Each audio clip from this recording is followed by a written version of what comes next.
Hi, my name is Anand Ghosh. This is my CS50 project called Trees of Harmony. I currently stay in Oroville, India. So yeah, essentially what this app does, this web-based app does, is it basically records how much water is consumed by a tree on the farm. And this water consumption, by the way, is filtered to be the last 30 days. And the second thing it does is it tells you when the tree was last watered.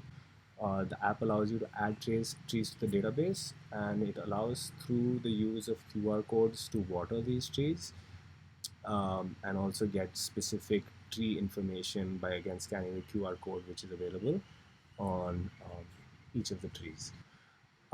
So anyway, this page is the index page. What you can do here is kind of get an overview of all the trees on the farm and what their water consumption is, etc.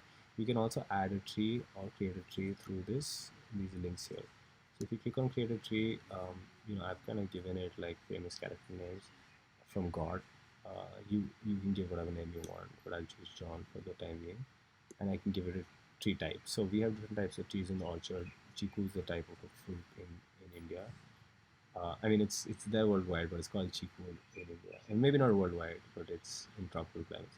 Anyway, so you click on submit, and what it does is it kind of gives you this message saying that the tree has been registered in the database.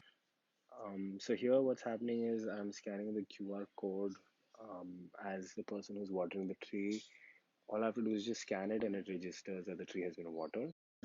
Here I'm just as a viewer, I am accessing the tree details through the QR code. This is useful when you have many trees on the farm and you don't know which tree uh, goes by what name.